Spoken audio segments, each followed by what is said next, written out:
Welcome to the Poetry of Justice Show with Jackie Ray Phillips here on YikesRadio.com and AccelerateDradio.net. Here on the Poetry of Justice Show, this is where social consciousness meets the arts. And what we do is we select topics that spark the interest and awareness of social diversity, ranging from arts, entertainment, and social justice at large, leaving our listeners thinking and saying, YikesRadio.com. Ladies and gentlemen, those are the very sultry sounds of my mentor. That is the Mr. Kevin Nash. And Mr. Kevin Nash is the owner of this proprietorship here at Accelerated Radio. And if it were not Mr. Kevin Nash and his brainchild here at Accelerated Radio, it would be impossible for me to do what I so love to do here on Saturday nights, ladies and gentlemen. And then I would like to start off with some sponsorships, shout outs, and starting with my amazingly beautiful sister, Lori G, aka the benefactor. Lori G, how you doing tonight, gorgeous? I am doing amazing tonight. Amazing. We're gonna have a great night, sissy. We're going to have a wonderful time. We got some beautiful queens here who are talented. Yes. Watch out. Absolutely. We're so blessed. Thank you, ladies, for joining us tonight. And then I'd like to give you some information about a little more of our sponsorship, ladies and gentlemen, and that is G Babies Catering Incorporated, LLC. I want you to check him out. That is Chef Mac, most notably on Instagram, ladies and gentlemen. And you can find him at GBABBIES LLC, ladies and gentlemen. And then, ladies and gentlemen, I also like to give a very special shout out to who I called around the parts he's placed, the legendary Lord Rocker, but he's not with us tonight, ladies and gentlemen. Shout out to the amazing Lord Rocker. He's not feeling very well, but we love you, King. And of course, we love you over at Starring Crescent Casting. So thank you so much for what you do and keeping us hot here on the Poetry of Justice Show. Rashid, how are you doing tonight, sir? No, I'm doing just fine. Rashid is my amazing engineer. How you doing, King? I'm doing great. We're going to talk about the intro in a little bit, Rashid. Ladies and gentlemen, and then I'd like to talk a little bit more about more of our sponsorships. That is WMPJ Steelworks. Ladies and gentlemen, we call him the man of steel around these parts. And in addition to WMPJ Steelworks, he has another company that he does, and it's called APS Muscle Cars Incorporated. We're talking about hot rods, engine rebuilds, storage space, Harley Davidsons, you name it, you got it. We can make it happen for you, ladies and gentlemen. Or APS Muscle Cars. That is with WMPJ Steelworks, and that is with Memo, M-E-M-O. Check him out, ladies and gentlemen. So, we have embarked here on the Poetry of Justice Show on Saturday night. This is November 12th in the house, guys. Can you believe that? It's time. How you doing, Queen? Awesome sauce. I'm so glad you was able to join us tonight. Lori G, you good, sissy? I'm good. Doing some technical stuff. Lori's got some technical difficulties going on tonight. How you doing, Rashid? I'm doing just fine. You ready to get on? Should we get on?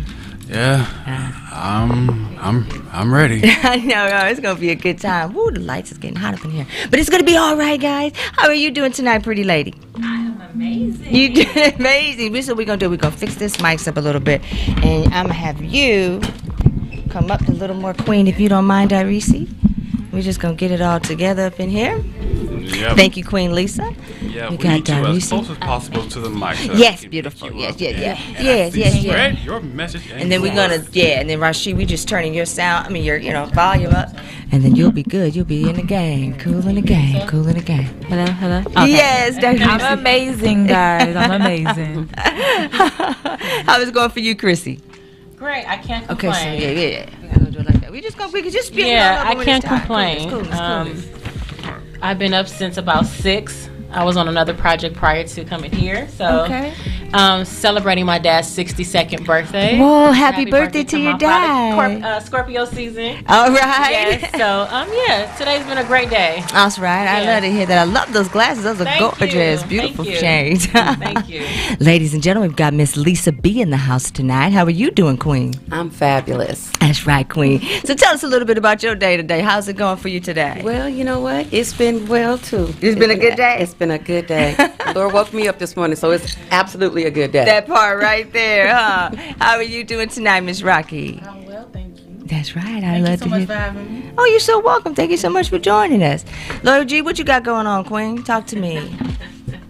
I don't know. I'm just down here, just doing some stuff. So I was getting everybody's business here, right? We've got ladies and queens in business tonight.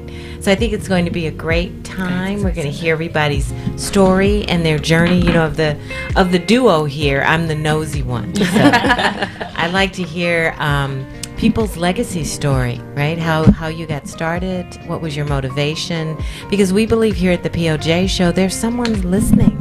There's someone listening who you can inspire. There's someone sitting at home or someplace saying, I don't think I can, right? And so you ladies will provide that inspiration to say, yes, you can. And here is how I did that. So I'm excited to hear those stories, Sissy. Me too, pretty lady. I know I got to lean back and lean back. Remember that song, y'all? Lean back. I done lean back, Rashid. I wasn't even on the mic. I was tripping, huh? So, Rashid, I want to open the night up, you guys, with some questions. We're going to just break the ice. I'm going to just jump in the ocean. What do you ladies think about Kanye West and his recent commentary, y'all? Anybody? I want to start, OMG. Lisa. Okay. OMG. I'm so still Lisa, trying to figure out what was said. What did he say? Okay, Diarisi. Diarisi, what? You going to jump on in, Queen? Go ahead. I'm in the same boat as her. I mean, I had a actual patient ask me, what do you think about that? And I'm just like, you know what? He has his opinion, because that's what it is. He has his opinion. So, I mean, if we have the freedom of speech, he can, he can say what he not necessarily he can say what he wants, but I mean, that he's at liberty to say what he wants and how he feels. Again, like I said, it's his opinion, and people take it how they want to take it. Right. Lisa B, what is your opinion on that? Oh, not that, but on Mr. Kanye West. I'm still questioning what was said. No one can tell me. So I don't have an opinion until I know exactly what the facts were. I know it was anti-Semitic, but just here recently I saw that he is saying that people that have been sacrificed, it had to have a family member has been sacrificed. He talked about his mother was sacrificed. Did you hear about this? Yeah, this is the one I'm talking. He said his mom was sacrificed. He says people like Jay-Z, Beyonce, LeBron James, Dr. Dre, all of those individuals have suffered deaths in their families and have that's where they are right now. But Forbes, who hates him, did have to admit that he still has over $460 million of his own personal money. So that's why he has the liberty to speak on these things, because these other people essentially have been sold out to a system and cannot and do not speak out. So that was the most recent one. Did you see it, Rashid? Okay. I know. Huh? So there was one part of the controversy that definitely struck the black community chord in a very volatile manner, was when he spoke about George Floyd. Now, as we know, back in 2021, was it 2020? Yes, it was April 20. Actually, no, it was May 2020 when this happened, when George Floyd was actually killed by a police officer for having a knee on his neck for 9 minutes and like 38 seconds, as we know, because he died from lack of oxygen. Now, what was said during the Drink Champs podcast, he claimed that Floyd died from fentanyl and said that a police officer's knee wasn't even on his neck like that. He made the comments while discussing Candace Owens' documentary, The Greatest Lie Ever Sold, George Floyd and the Rise of BLM. They hit him with the fentanyl. If you look, the guy knew wasn't even on his neck like that. He went on to compare Floyd to designer Virgil Abloh, who died from cancer last November before going to attack the Jewish media, who he claims blocked him. Tell me, could you even rally run this interview? Mav didn't even run my interview. They blocked me out. The Jewish media blocked me out. This ish is lit, right? I am lit, right? I am lit.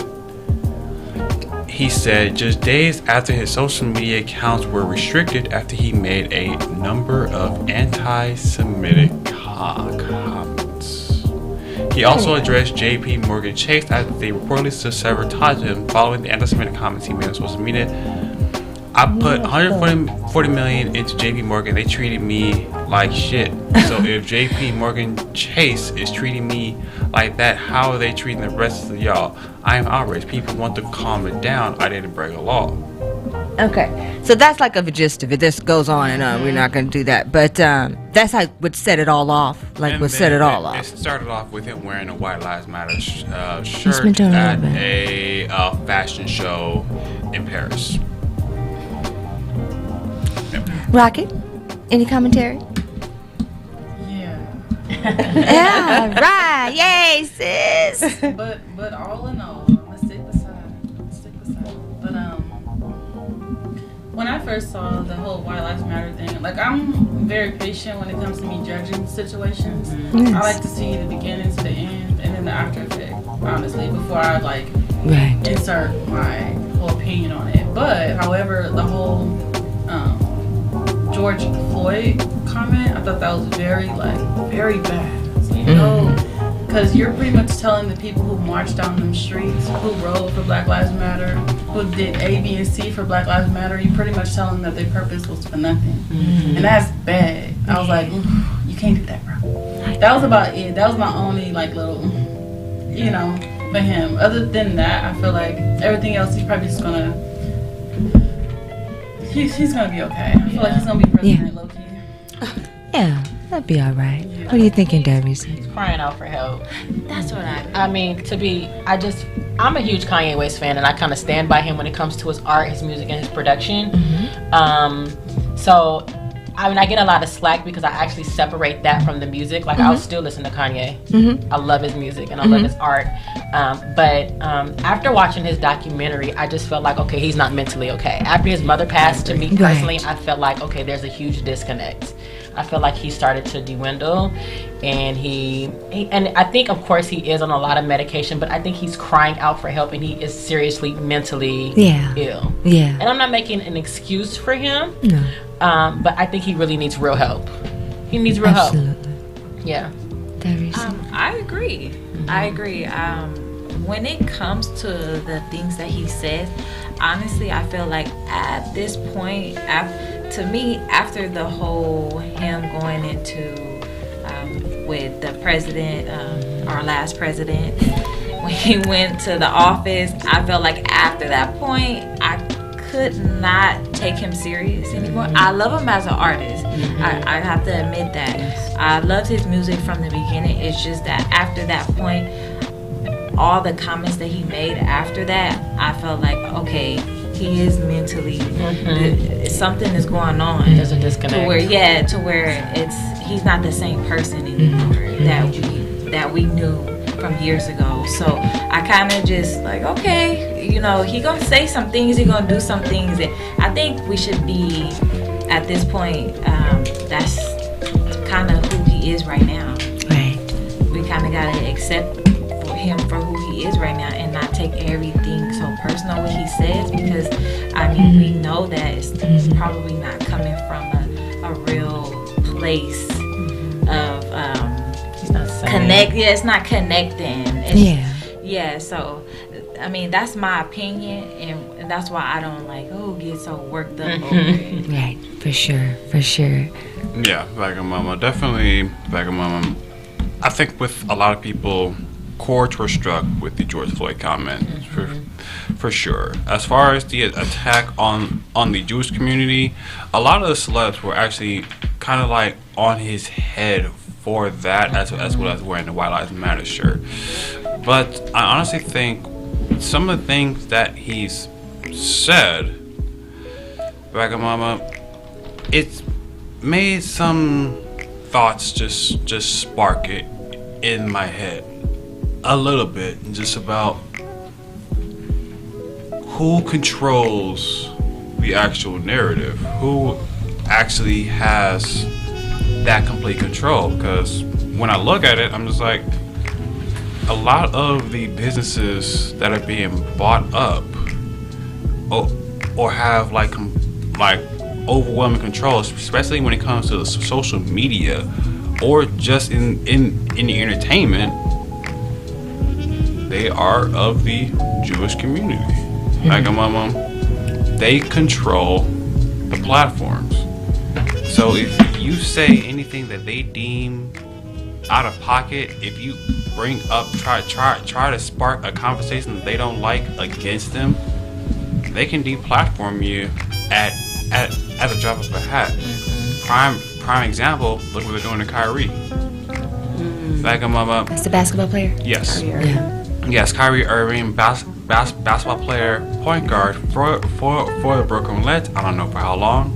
For right now, basically, he's been given an assignment and he's been given a due date to do this quote-unquote assignment before he gets cut from the team. Now, literally all he did, and I say all he did because it's literally all he did, he shared this documentary that was on Amazon. I believe it's called From Hebrews to Negroes, and I believe Shaq has also put it in like his theater as well. So for those that don't know what it is, and it's like in fact when you're in a area where Shaq has a movie theater, you can actually go watch this to actually gain a little bit of insight into what's being said. Now, people have brought into question, is Kyrie anti-Semitic? And he himself, I believe, has said in the past that I cannot be anti myself. Back on my mom. So there's no way that he can be anti-Semitic. But they're saying that what he shared can be very, quote-unquote, cancerous and very destructive of the Jewish community and what they've been through. And those that know Minister Louis Farrakhan, he's been going to bat for both Kanye and Kyrie for what the media has been doing to them, has literally ostracized and isolated them to the point where it's like, y'all are calling them out for things that we have honestly experienced in our past. Back on y'all, the same way that we know your history, you know our history. You know everything that we've been through. You've been given your dues done somewhat right. We still haven't received ours. So you're in support? I mean, after the, when you sum it up, keeping it, so do you, in the short narrative, do you roll with those two individuals' decisions? Are you on the fence with those? I would say I'm more of, I am in understanding of what they are doing, and they're trying to seek information and trying to spread some awareness and to try in their efforts to try to educate the black community, to try to get to where the Jewish community is at as far as on the economic slide. Right. How they'll be able to do that with the way things are right now, I have no idea. Wow. It's going to be a tough road, especially when you got Kanye losing endorsements, like saying he lost over what, like $2 billion? I'm sorry, $1.4 billion of endorsements. Kyrie losing Nike as an endorsement, and it's like the way that the Jewish community, they're gonna educate you, but then they're gonna hit your pockets because they know that's where you hurt the most, in your pockets. But that's also where the black community shines as well. Right. Yeah. Can you elaborate? Pressure. Right. That's so very true. That's so very true. I don't know what you think. Cognizant of the Mike. Oh, sorry. I think we just have to be cognizant of the environment in which we live now, right? Yes. And I think, WC, as you said, people are free to say whatever they want to say, but I think we have to follow through the backlash. Yeah. We have to follow through the consequences, Right. whatever platform you decide to stand on. I think, for me personally, Kanye has some medical, physiological issues of which I don't think he's taking his medications right now. But that, I don't know him. I don't know his life. I'm just based on a clinical perspective, based on these behaviors, there's got to be something going on there with you, right? But I think with Kyrie Irving, when you double down, right? So maybe you did share this not through the lens of trying to promote anti-Semitic behavior, right? You were sharing a film for whatever reason, but then when you're called out on it and you double down, that says, hey, you know, I posted what I posted and I said what I said, and you can think what you want to think, right? That sends a different tone, right? It's like, okay, you're not coming out to say, oh man, you know, no, I don't promote anti-Semitism, right? It kind of feels more like you like, well, you know, screw that journey. And you got to remember who signs your paychecks. That part. I mean, right all there. of us, if you work for someone else, you got to remember who signs your paychecks, right? So That's crazy. And what makes it even worse for Kyrie is when your owner is Jewish. The owner of the Brooklyn Nets is Jewish. So that makes things a lot worse for you. Oh, are they just taking one for the team, like a Kaepernick concept? Just a thought. I don't know. Like Which leads to entrepreneurialism. Because when we think out of the box, right? You're looking to me. I'm thinking when you're ready to go out the box, like you beautiful queens in business, right? You say to yourself, I'm not finna keep just going with the flow. Just round hole, round peg, round hole, round peg. You're like, nah, that ain't good enough for me. I need some extra stuff. You know what I'm saying? You need that freedom to create, that freedom to blossom. You know what I mean? And be who you are. So I just kind of wanted to see what people's views were.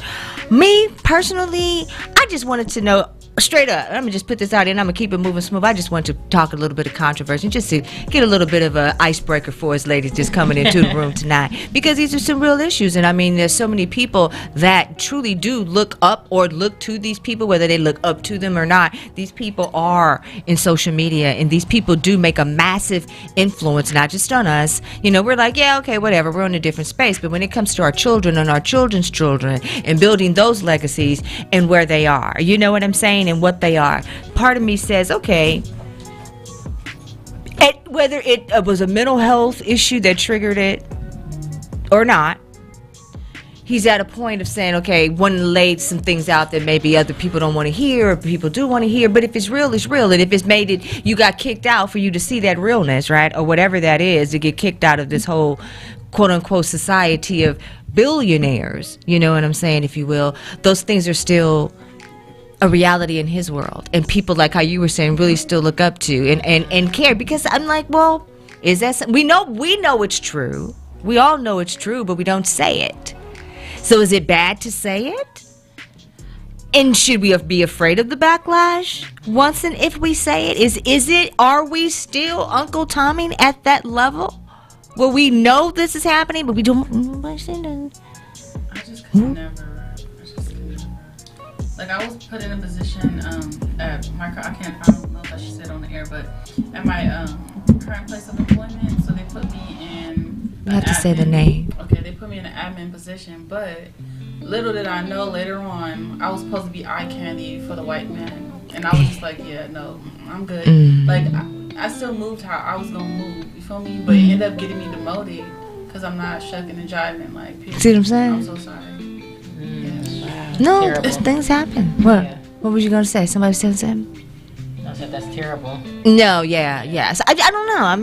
Maybe just a thought, because I'm willing to bet there are a population of people that don't or didn't understand the level and how Hollywood works and who owns Century City and Hollywood, and it just is what it is. You know what I'm saying? And it's just like you're either gonna take, because everybody has to work for somebody. Right. At some level. Yeah, everybody answers to somebody, even when we're entrepreneurs, right? Exactly. I still got to answer to my customer. I still got to make sure that they're happy, that they're pleased. Actually, I got to go harder on my own, because when I'm on the job, they gonna take the heat. You know what I mean? I might lose my gig, but at the end of the day, they gonna take the heat because they paying the cost, what they say, to be the boss. You know what I'm saying? So it's sort of like, to me, I can kind of see twofold, because there are, Lord, you know this. I'm not gonna put my age out there because people have been giving me compliments, y'all. So I will not gonna start putting my age out there no more. People who know you just know. But what I'm gonna say is I know there's a population of people. Look, you just know how many people that God has blessed us with to interview on this show. Young individuals at Minds, and you and I be looking at each other and we walk up out of here like, what the? Oh, yeah, nobody taught them nothing. You know what I'm saying? So I know there has to be a population of individuals that are unaware of how the inner workings literally actually work. So from that perspective, I'm with it, Chrissy, because it's like you got to wake them up. Now, whether they wrong or this or that, remember how like in our era, Lord, when they whatever, I can't even remember what happened with Farrakhan and Arsenio Hall, and when he made his comment and allowed the people, the minister to come on, and okay, well, we're going to pull your plug, buddy. You had the minister on. You're out of here. You ain't got your show. But, okay, well, I was willing to have the plug pulled. I don't know. Yeah, I think that's the bigger point, right? Is that you have to be able to accept, and I think Kanye in some respects has, right? Mm-hmm. Yeah. Accepted the consequences that come with that. You know, it's not a secret that the Hollywood industry has a strong Jewish influence, right? Right. But like you said, that you accept the backlash or what comes from that. That's what I think. Yeah. I don't know about this George Floyd thing. That was new. I just heard that here. I mean, yeah. I don't think it was fentanyl. Oh, well, whatever. That's crazy in my mind. But anyway, ladies, I appreciate y'all time entertaining that tonight. So let's get on to talking about this money game, making this money on this business tip and getting out there and doing your own thing. So let me see, Lori Ray. I done lost my paper, sissy. I'm gonna find it. I was gonna call myself go alphabetical order, y'all. I got it, sissy. I mean, okay, so just a general question for the ladies that are in the panel. Fact Mama, y'all are women in business. So, Fact Mama, how has the journey been for y'all being as a woman that is in the business world? How has the ups and downs been for you? Want to start? Wow. Well, personally, for me, not coming from the business industry, I actually came from the nursing industry. I was a CNA for 10 years. I started in 2014, and I just did that. That's all I knew was just nursing, CNA. Of course, I was working my way up to RN, and it wasn't until kind of the pandemic, maybe like the second year of the pandemic, that's when I got into financial services. And I can tell you that, of course, it's different. So from the beginning, it's fast paced. It's fast paced, and also it was like a shock for me, because the things that I learned, we was not taught this in high school. I would say more so about 401k rollovers.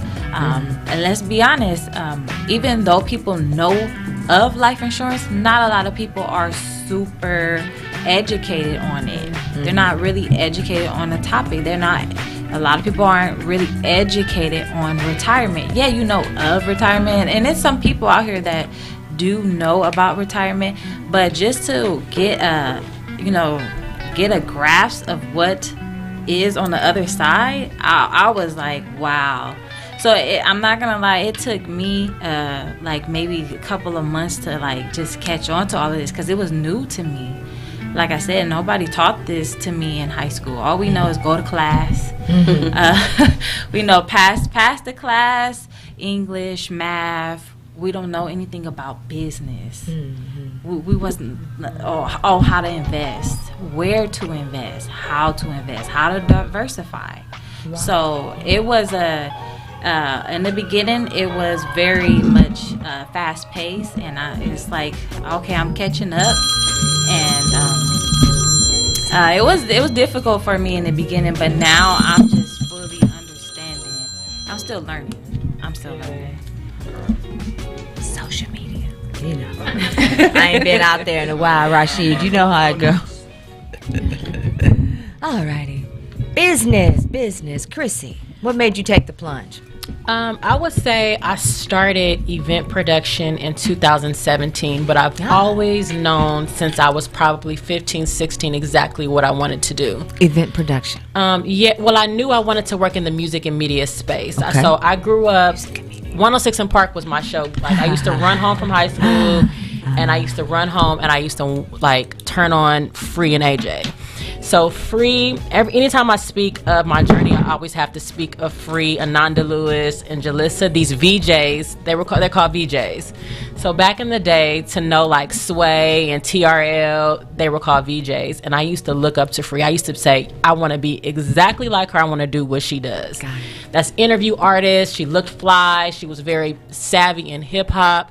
She was just a queen to me, and I used to look up to her. So I said, I know exactly what I do. I want to interview people, right? So it started in the interview space, and then I just started becoming a student of the game, learning different avenues of working in music and media, and then I just took to event production just out of nowhere. I said, you know what, for me, nobody gave me the blueprint on how to break into this industry, so I'm going to create that space for other people. So my brand is called Music and Media. This year marked my 6th year of music and media, my own personal events. It's a space for anybody that's trying to break into, again, music and media. It consists of music performances and panels, and the panelists are different individuals that work in either you're in talent management, you're an A&R, you're a DJ, you just work in that different space. And again, it's for, I just feel like nobody showed me the game. It was back then when I was growing up, it was very difficult to break into that industry. So I wanted to be able to provide a platform for people like myself and girls and guys to have somewhere to come to learn the industry and how to break into it. So for me, it's been interesting because it's a male-dominated industry, as we know. And so I've been told I have masculine energy, right? So the masculine energy, I feel like it comes out because I feel like I'm not going to allow anyone to talk to me any kind of way. I'm not going to allow anyone to shift my role, my position, my thoughts, my creativity. You know, I know I'm exactly aligned to what I'm supposed to be doing, and I'm not going to be distracted from that. You know, so I stand my ground. So it's been challenging, you know, and a lot of people think I'm a lot younger than what I am. So I get that. Right. You know, they feel like I'm not educated in my department until I show them my work ethic. So that's where I shine. Right. You know, when my stuff comes out into the universe, that's where I shine. So it's been a very interesting journey, and I'm a student of the game. I'm excited about where God has me now. The journey has been beautiful. Even the lows, I have accepted the lows and I have embraced them, and I said, okay, this is where you're supposed to be right now. Take this as a learning curve and see what you can do differently. And it's just opened up so many doors for me as far as just working with amazing Black people right here. I grew up in the Crenshaw district, so I've been able to produce at a high capacity in my own backyard. I went to Crenshaw High School, so anything surrounding that area for me and being able to put money back into my neighborhood is everything, you know. So I was able to, you know, have a billboard on Crenshaw Boulevard, and so many people pour into my business. Absolutely. I mean, I raised money for the billboard in 2 days. That's by just, you know, calling on the community. That's right. So people, I really say that my people have my back, and I'm blessed. Just because I feel like what you put into the universe is what you get back in return. So, yeah. Lori G. That's beautiful. Can you tell these ladies a little bit something about like that? Remember, who do you know do something like that? I think it bears a discussion. I don't know. Yeah. Before the pandemic, we, my sister and I have a production company. It's called Gingy Productions, and we were blessed enough to put on the first live theatrical performance for the city of Compton. We did The Bluest Eye, and it was just a community effort. It was beautiful in the sense that we had cast members. We had, you know, professional actors, but we had cast members who, you know, had put their kids through college, and love that. And they always wanted to act. That was their dream, and so they were able to come and be a part of that production, be an actor in that production, and it was just wonderful. And the community really turned out to sponsor us and to get the things that we love that. needed. So Yeah. definitely, it's a good feeling It when is, you know you have absolutely. the support of your community behind you. Absolutely, It's the right cause. it is. Yeah, it's the right cause. Lisa, I'm hungry. Well, I have my sweets and treats. Girl, I need to know all about it, mamas. Mamacita, mamacita. So glad to meet you. Remember that song, y'all? Yes, I How are you tonight, gorgeous? do. I'm fabulous. That's right, beautiful. Yes, So- well, I am Lisa B. And my company is called Fabulous Fantasies. okay, I got to stop you right there. Yes, go ahead. So, you have to. I'm gonna. Lori says she be nosy. I'm gonna be nosy now too. On everybody. Okay, so give us this little bit of a backstory on the name of your company. Okay. Initially, Fabulous Fantasies was launched in 2011. And it started off as a romance concierge. That's what I was gonna service. ask. Cause see, it sounds a little, a little seductive. Yes. Little yes, 976 line-ish. I cannot lie. However, that wasn't the case. It was more or less where I would give you a romance event. Okay. A romantic event. Look, it sounds like cuddling to me, Lord. Yeah. Remember that cuddling? But it also- yeah, I've not been the hearing about cuddling that. again. Yeah, people get paid to cuddle. I've heard about that. But no, however, I would also do boudoirs, romantic boudoirs. Yes, that was the highlight for me. That was the highlight. Do you still do that? Yes, I do. But however, Girl, say that again. Lori, tell her why. Tell her why. Everything is in us. Remember we talked about alignment? I'm going to tell y'all because Lori ain't going to tell you. When we were in we were 3 years apart in school, so we had the same Spanish teacher. My sister's 3 years older than I, but we had a Spanish teacher. And she get mad. You like you get ready to go outside, and the boys in the hallway. So you try to look cute before you go outside. And she goes, "This is not a boudoir. What is wrong with you people?" Remember Lori was an ending. She was our Spanish teacher. This is not a boudoir. So to hear you say that just tickles my heart. yes, okay, so that means something for you. Yes, it does. Yes, that's good. But that's how it launched, okay? And then it kind of went into actual events. So it was more or less a side gig, but fast forward to 2020, it became a full-time gig. All right now. Okay, so what I did was, I was still doing the events, but however, we had to be all alone, do our own little thing, right? However, we were still eating. We were still eating. Yes. So I decided to give the world my ooey gooey butter cake. Just the name, y'all. Right. And once again, Fabulous Fantasies, he goes into that. But you know what? A fabulous fantasy is not just something sensual. It could be your dream birthday party. You Right. want a backyard boogie. Or you want a royal wedding. Right. You want a royal birthday party. Correct. You know, your 60th, your 50th, anything like that.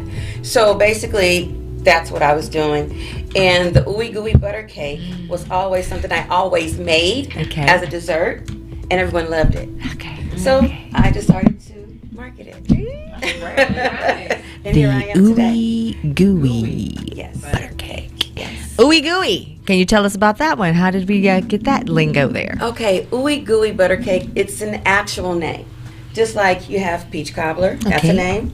You know, bread pudding, that's a name. So Okay. it's an actual dessert. Awesome. So what I've done is just basically put my own spin on it. I have different flavors.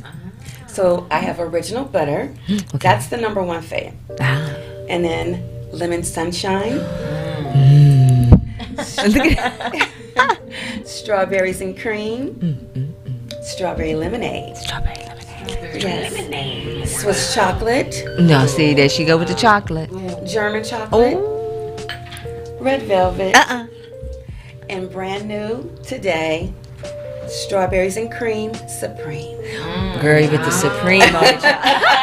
Tyrese, you so silly. So the desserts are quite decadent, very rich. It goes along with the whole Fabulous Fantasies. Like I said, it just be your dream. It's not always something sensual. But if you want it to be sensual, it can be, if that's what makes you happy. That's right. I love that. I love I that. think desserts are sensual. Yes, Yeah. exactly. And I top them with strawberries. There you go. Because strawberries are considered a romantic dessert. Okay. It goes along with champagne, and I've been told that the cake is awesome with champagne. Oh my Okay. goodness. My blood sugars. I just need about 16 Januments afterwards. Just teasing, I'm being crazy, y'all. But I love the holidays. I just let it rip. I don't care. I'm gonna be eating during the holidays. I love my sugars. Yes, yes, yes. It's holiday season officially. I feel like It It's is. almost right. No, it is. Yeah, Halloween It is is. totally kickoff. binge eating time. Like, Yes. right. Like, Comfort food. I'm going for it. Mine. I am too. I'm with you. We just think from now until January. Right. Absolutely. Exactly. Anything I'm gonna eat it. You're just gonna be eating for the next 2 months. Pretty much. Overindulging. There's those sweet fantasies, huh? I got them. That's right. Thank you so much, gorgeous. But we're going to keep tossing back and forth and talking about more things. What about you, Miss Rocky? Business. How did you know and when did you determine that you couldn't just take the regular road? Well, my first company I started is called Bohemian Hair Collection. Okay. I literally started that out of like a personal need. Okay. Let's start right there. Yeah. Ooh. Bohemian hair. Talk to me about that. Okay, so I never that worn is the Bohemian. It's a custom wig company that Okay. I make. So right now I'm on Instagram, Bohemian Hair Collection. I have a website as well, so I can either customize your wig, anything you want. Normally my clients, they just show me a picture, I want this. Mm-hmm. It's usually like Meg Thee Stallion or Doja Cat. So I'll just like, okay, and I'll make it for them. Or we can do like whatever they have out there. Like I have vendors too, and then if you want like that wig, that design, that look, then I can just send that over to you as well. So Wow. we have our our ready-made wigs, and then we have our custom wigs too. Okay. Yeah, with that, but yeah. How do you do the measurements? So they have different ones. So you have like this way, Mhm. then you have front to back, Mm-hmm. and then you have like for here too. So it just, I just do it. You make it happen, huh? I make it happen for sure. That's right. Yeah. So that whole idea of Bohemian Hair Collection started off when I don't know, I washed my wig and I didn't have time for it to dry. I had to work in a couple hours, and then I put it in the dryer like a weirdo. And then it turned to, it was brand new wig too. It turned into a big hair blow, and I cried. You put it in the dryer, Mama? So Rocky. I spent $500 on my hair, and then Oh my long story God. short, No so way. my sister had just made it. So then I have alopecia, right? So I'm like crying because I know. An investment and everything else. Yes. So, I mean, I have my personal issues because I have alopecias. Like, I can't wear my hair out because, hair loss. And then I have this new wig I can't wear. Long story short, I end up having to, like, teach myself how to make wigs. Okay. Right there. So, that was just my own personal journey with my first company that I started. But I don't know, every company that I had just kind of started off as a personal need, and they're all Got close it. to my heart. So, yeah, recently I have Bohemian Music Studio, which is a branch off from Bohemian Hair Collection. Uh-huh. So, and then that's a promo company, which I've been just A&Ring and, I don't know, looking for different talents. And people were interested in that. So I have a web series dropping soon. I have some huge sponsors kind of like interested in where I was going with my new platform. So, yeah. Congratulations. Nice. How exciting. Yeah, like a web series. Let's go. That sounds exciting. Yeah, that alopecia, my daughters, both of them had a bout. Let's just see. Both of them had a bout with that. Praise be to God. Things are on the upside. That is it's heart-wrenching. It started when I was 18. I finally got through it where I was able to like look at myself like when I was 30 in the mirror without crying, and then being just like okay with me. And Yeah. So it took that long. Brighter days. Amen. Yes. Right? Thank goodness. I know. Yeah, we're here tonight having a good time. So that's the most important part. You know what I mean? Yeah. Lori G, I know I've been a mic hog, so I'm going to turn over to you a little bit, beautiful. Well, thank you. Well, I have, as Rashid said, sometimes it's hard for women in business. And Chrissy, that comment, it like made my skin crawl, where they said that you have a man's, what? I have masculine energy. Masculine energy. What does that mean? What does that mean? I feel like another man would never tell another man that he has masculine energy. Absolutely right? not. So I've been told that it's a position of power, basically.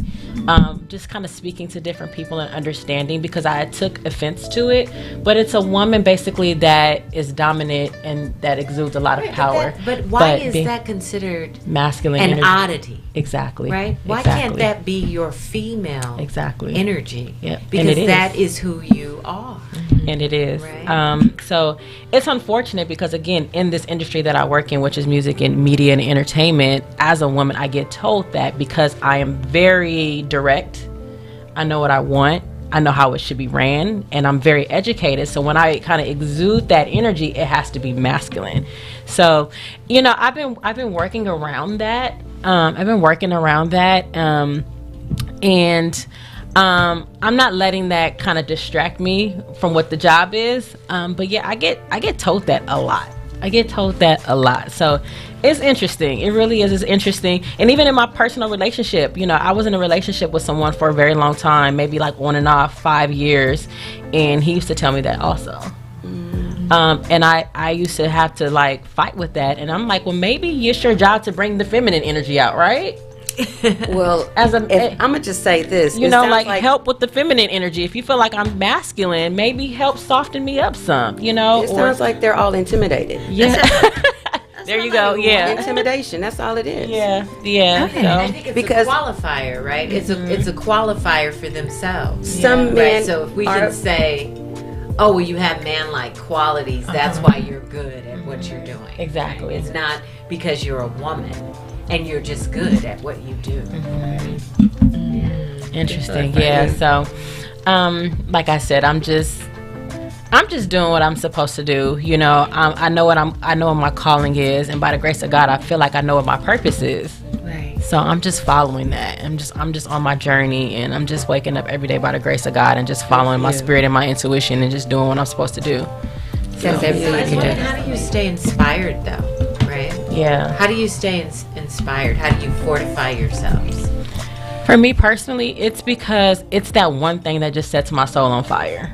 It really is just that. I have a daughter that's just kind of organically picking up this, and I'm watching her like loving going on stuff with me as I'm event producing or just understanding music and just picking it up naturally because her father's also in the industry. So she's one like motivation force and someone that kind of keeps me inspired because she's picking it up and she's loving the journey. She's a part of the journey with me. But honestly, even on my lowest and when I'm just like, I don't feel like doing this today. I don't feel like dealing with anybody. I'm putting the phone on do not disturb. I want to cancel this event like 1 week before it's supposed to. I'm supposed to produce it. Like my hair's falling out, but I'm like, you know what? This is what you love to do. This is the one thing that you wake up like I quit my job behind this. I don't work a 9 to 5. Ditto. I don't work a 9 to 5. This is my job. I know every single day, even when I don't feel like it, there's someone that tells me every single day, like, girl, you are inspired me, or you motivated me, or I saw what you just did on this recent project and I'm like inspired to do it. How do you do it? I'm like, you know what? This is what you're supposed to be doing. Suck it up, and just go out there and do you. So I have a question for you. Yeah. So in event coordinating though, like, because I've recently started doing it, booking actually. I'm a booking agent for events and stuff. But sometimes I feel like because I get overwhelmed here too, but sometimes I feel like if I stop or were to stop and take a break for a minute, that people will forget and I don't have to start over. I hate so that. I just keep going. Yeah. So do you feel like that's a reality? Because people kind of have short-term memory, especially in entertainment, It just depends on what mark you're leaving. Okay. I feel like I don't half-ass anything. I have produced at the height, like everything I do, I put 1,000% in it. And I feel like I leave a mark every time.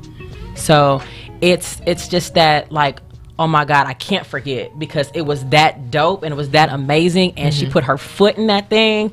Like, how can I forget, Right. But I haven't stopped yet. So that's to your point. Like, I just haven't stopped. I won't stop. So even when I don't feel like it, I'm like, you gotta produce. People, I don't sleep. Right. My wheels are always turning. I'm always producing. I'm always curating. I'm like, okay, when this project ends, what's next? Yes. So I just figured out balance in my life. I used to have anxiety attacks because I didn't have balance. So I just discovered balance. So now I'm like, okay, you can sleep. Yeah. You can It's take a week okay, off. right. You can take a week off, or you can go to the dog park with your daughter. You don't have to work on Sundays, So I just figured out balance and knowing when to work and when to turn it off and when to turn it back on. So, Wow, work-life balance, huh? yeah. I'm sorry. Go ahead, Tyrese. No, I agree with you because I hear that all the time where you gotta have that burning desire.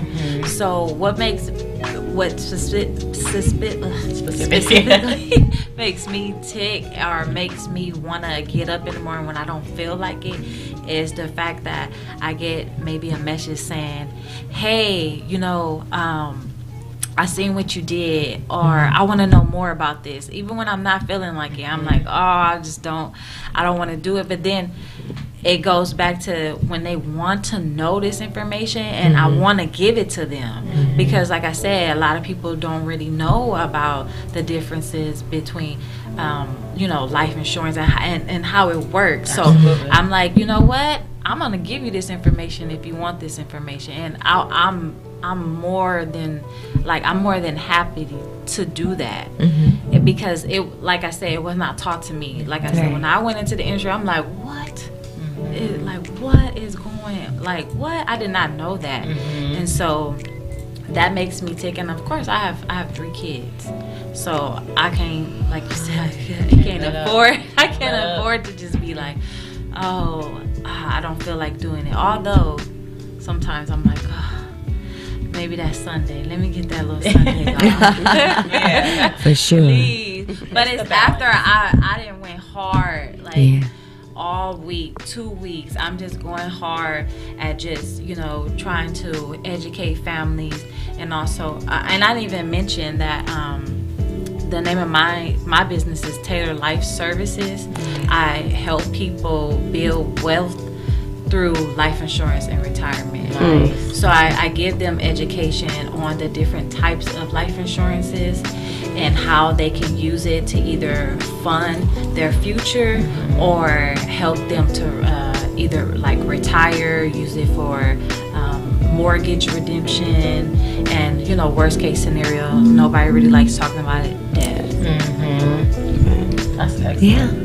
So I that's what makes me tick, is just knowing that, hey, it's somebody out here that needs this information. It's somebody out here that needs to know, that needs to learn this, because people are passing away and they have to go to the GoFundMe and the car washes. And it just took that one person telling them, hey, you can do this. You can use this as a vehicle to help you out in the future. So it's just that, it's like knowing that I can give them that information, me being the one to do that for them. That's what gives me that like burning desire. And of course, like I said, my kids.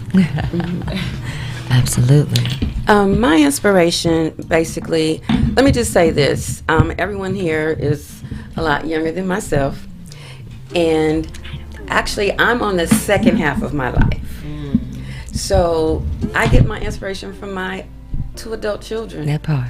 Well, if you're in your second life, you look great. Okay? If I'm doing the math correctly. Thank you. Yes, this is the second half.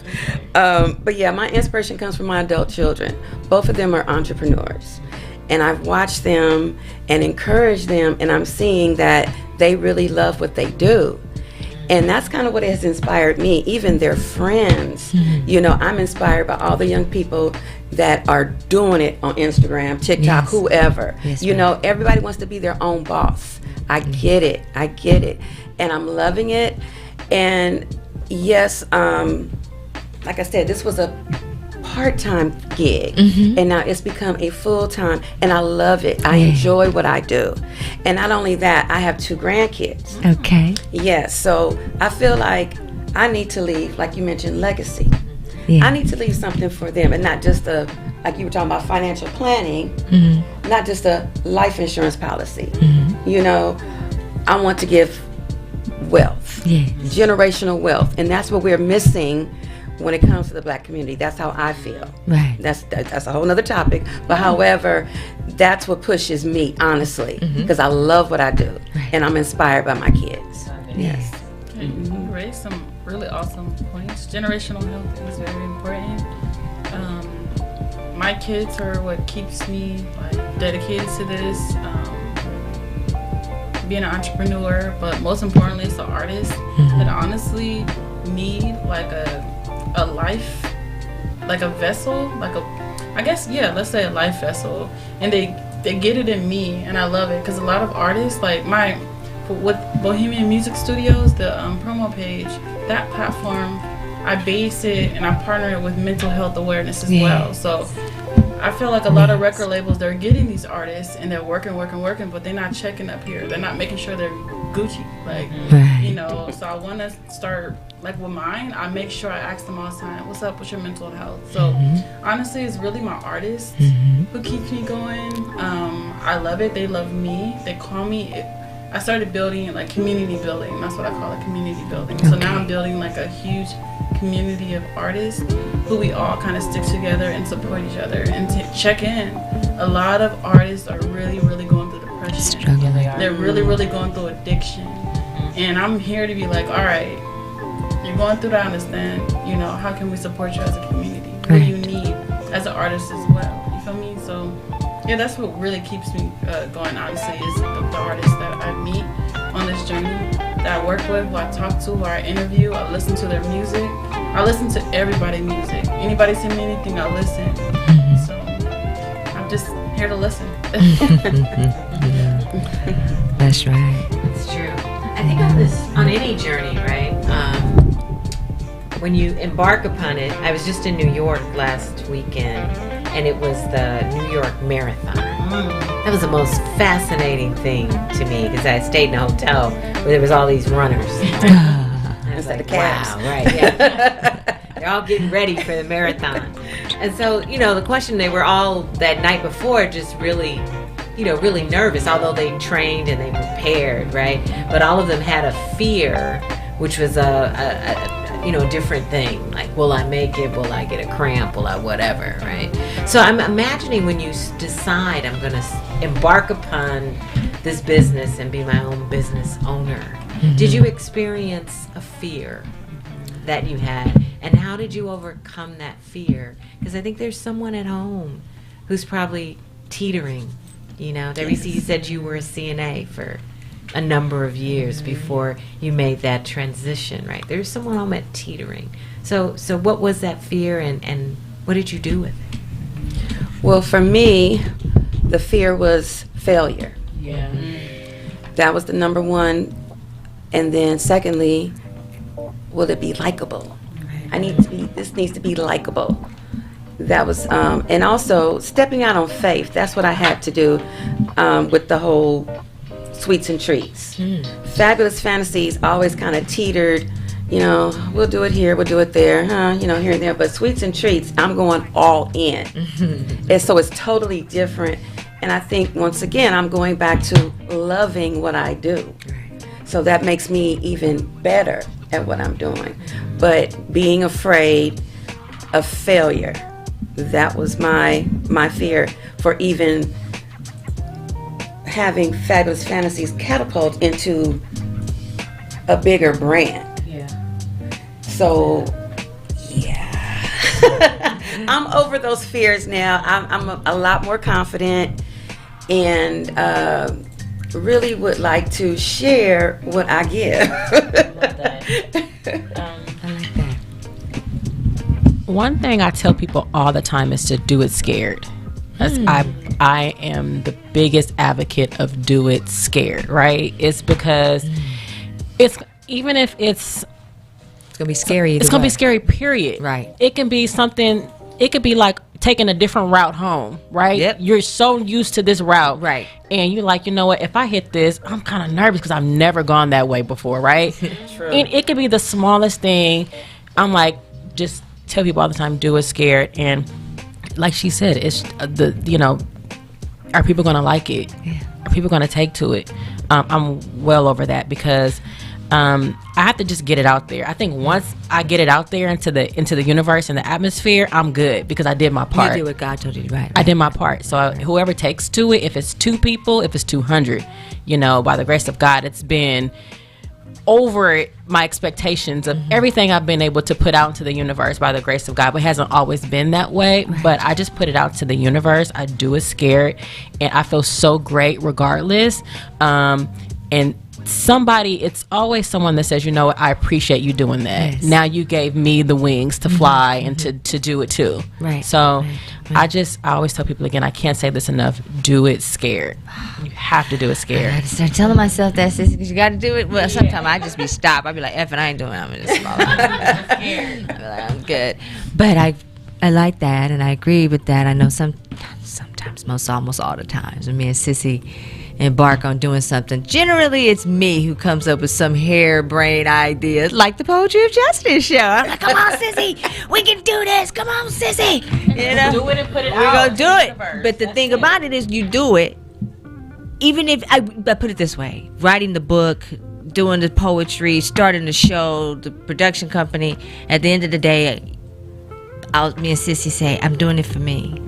We're doing it for each other. We're doing it for us. We're doing it for the family. It's like, I don't care if, like you say, once I make up my mind, and she know, because I'm calling her Sissy. Once I make up my mind, I don't care. I don't care. I mean, you want it, but I don't care if nobody come.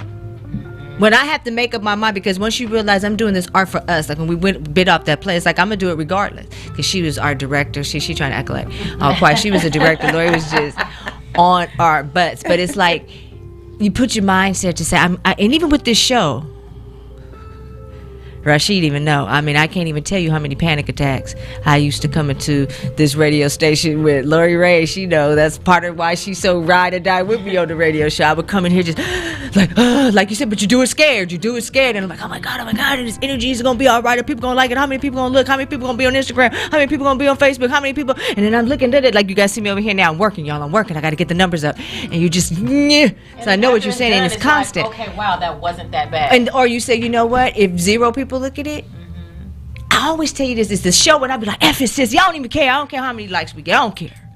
And next morning I'll be like, Sissy, we had 700 views last night. You know what I mean? Or something like that. It's always just that time when you just say, for me, it's like when I give it, I'll be like, man, I don't even care no more. I don't care. I care if they watch it, they watch it. If they do, they do. If they don't, they don't. But God has always blessed us to have a great turnout. Because when you feel like, for me to say, all I'm saying is when I do it for myself. When I was trying to do it to please other people or to see if this person going to like it or if that person going to like it, my mother, God rest her soul, was my biggest worry ward when I would get on starting the show, because my mom would listen and Sissy would be over there with her. Me and my mouth, I done said something. And then when I get off the radio, I'm like, oh, shucks, I did say A, B, C, or D. And I'll call Sissy, like, Sissy, did Mommy listen to the show with you tonight? And Lord be like, looking at me like she looking at me like, yeah, she heard the show. And I'm like, uh-oh, she's not my friend right now. I just said this, or I just said something upset her, or, upset. What's she going to think of me? Like you said, that legacy concept. I always want to please in the other person. But once I realized that it's just all about, like you said, just going with the flow. I remember when we did that, I had to, because Sissy's very... I guess maybe because she's the money bags, right? I'm like, come on, Sissy, let's do it. And Larry's like, well, hold on, let's do the money thing with it. And I'm always, come on, Sissy, let's do it. But what she'll always do is she'll like help me out through it and kind of let me know that it's okay. But what I'll tell her, we were going to, it was on a movie set. Laura Rocker had got us to do some extra work on this movie set. And we're getting ready to go, and I'm like, and Lori will ask all kind of questions. She wants to know from detail to detail. Who's this? What's that? Why this? And I'm like, look. So I told her ahead of time, I said, look, I don't have any questions. I don't have any answers. I don't know what we're doing. I don't know why I'm doing this. I don't know, but we're going. We're going to go with the flow, and we're not going to ask any questions. That was when we did the concert. This concert took her. She was killing me when we did the movie set. She was mad at me. We was out there way too long, and she got hot. She got mad. So the next time I had a big venture idea, we were going to be doing this concert, right, Lori? So it was going to be Evelyn Champagne King and Michelet and a couple other people. But anyway, this dude, I'm from Compton. I grew up in Compton. So this one guy wanted me and Lori, right, to our production company to come out and produce and do this concert show. So I'm like, all right, we're going to do this. But the dude that I had to collaborate with was a little scatterbrained, to say the very least. A little scatterbrained, to say the least. So toward the end, and it's like, showtime, like we gotta go, it's time to go, it's time to go. He was like squirreling around with like just the specific details of like, Lori likes to know, her being a director and a dean and a leader since she made it to the planet, she wants to know A and then B and then C and then D. And this guy here, his subject and verbs did not agree. He was all over the place, but at the end of the day, he was the plug. He was the plug getting me in here, some FaceTime, our production company, our radio show up in the spot. So I'm like, all right, Lori, don't say nothing. I know it's going to be hard for you to just sit in the cut. We just going to go with the flow on this one, because I already knew her personality and him was not going to jive. I already knew that was not going to happen. And she did. I was so proud of her. She went with the flow. And I'm going to tell you, that turned out to be I wish I'm going to send it to Rashid. Rashid, I'm going to send it to y'all while we on the phone. While y'all doing some other stuff, I'm going to send it to Rashid or y'all a little promo and let y'all see what we did. But we went out there, we made that shit happen. Me and Sissy was on the ground. We didn't know what we was doing. I didn't have no clue. All the stuff that he had told me he was going to set us up. He was going to give me the private room to set up for Miss Chalet. Private room to set up to interview Evelyn Champagne King. We get there and like nothing. Me, Lori, my daughters are my roadies. We got adult daughters too. So them two is my roadies. They the models in the videos and all of that. Me and Sissy out there making it happen. But I also believe in numbers and numerology.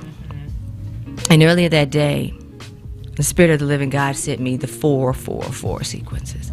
They just kept coming to me, 444. That was a part of me asking Sissy, let's just go with the flow. Because when I did the dissection of it, it was like going with the flow. And I'm going somewhere with this, ladies. I promise you. And I'm going to show y'all the video. And he said, just listen to the spirits. And we did. Everything lined up so incredibly, perfectly. Just what you're saying, Queen. I'm just piggybacking. I could have never thought or created in my mind. I could never have laid that out to say, okay, we're going to interview Evelyn Champagne King finna come down right now. And, all right, we finna meet Bishop Don Juan at this very moment. Right? No, we could not have scripted that. And the way that whole day kind of flowed out, like, we would just be sitting there, I'm like, come on, y'all, let's go downstairs. Come on, y'all, it's time to go to the lobby. Let's go to the lobby. My Dory looking at me like, we're going to the lobby. Come on, y'all, let's go to the lobby. And the kids, we go. Right, we get into the lobby. And some just like, get your camera. We had our camera guy with us and stuff, so I got him his room. I'm like, come on, call Lawrence. Let's go downstairs. Y'all, let's just go to the lobby. Right when we get down to the lobby, here come Evelyn with her people. And it was just perfect. Evelyn Champagne King was coming. My cameraman's right there. Lori right there. Just everything just boom, boom, boom, boom, lined up perfect. And right after we finished, with the thing with Evelyn, because he was supposed to give me them lineups, and he didn't. As soon as we finished with Evelyn, then here comes walking out Bishop Don Juan with his crew of people. Cameraman, I'm like, get it, right there, go. We could not have scripted that. So everything that came out and how it happened, it was just God. And it was the universe, and it was us letting go and just saying, you know what, we'll be. And you know what, just go, like you said, do it scared. You know what I mean? Just get out there and just do it. Even, I go on, I'm going to let y'all finish talking, but I get excited sometimes. Sometimes people tell me, you don't talk enough on your show. And then when I get to rambling on, But even, I was going to say, even about tonight, I did a career change, and been spending a lot of time focused the last couple months, just focusing and wanting to learn a new get down that the Lord has blessed me with and stuff like that. And so I've been neglecting my show. I'm gonna just keep it 100.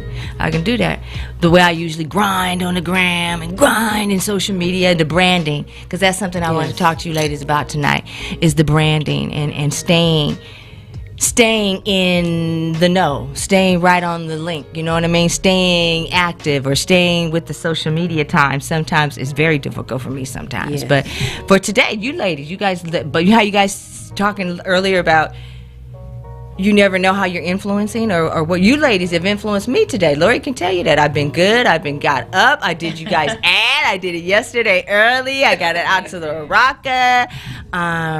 I'm excited to be here. Sometimes my energies go back and forth, but just to know, I'm like, hey, Lori, and Sissy was out of town, so we hadn't done a show in about a couple weeks. It was about 2 weeks since we've been at the station. So it's like, okay, we got to get back in there and ready to jump back on the horse. So I appreciate you ladies coming out and willing to talk about that and talk about your businesses and stuff like that. So it does make a difference, all of that, every little thing. But do you see any challenges, or what do you ladies feel about branding?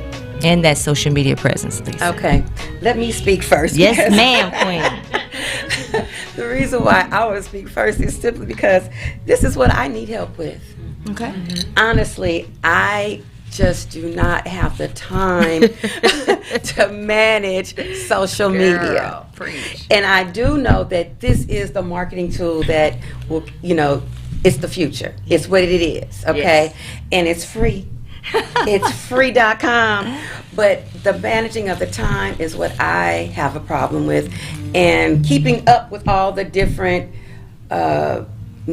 new happenings, what's going on with Facebook. And like today I'm like, what's going on? It doesn't look like how it used to look when I was on Girl. it. Okay, so I thought I was stripping, see? and my daughter gets so angry with me because I'm not on it like she is, and she wants me to be more involved. And I'm trying to do that, and I'm having her hold me accountable now for social media. Well, somebody hold Lori G accountable at the end of the day because she is right there bad. She's bad. Yeah, because she tells me, Mom, you're missing out. You're missing out. But I guess this is my time to plug my IG. That's right. Okay. I do have two. Okay. And my first one is Lisa B. And it's basically my first name, which is spelled LESA _ B, like a bumblebee, double E. All right now. And then my second one, which is the Fabulous Fantasy IG, it is FAB _ ULOUS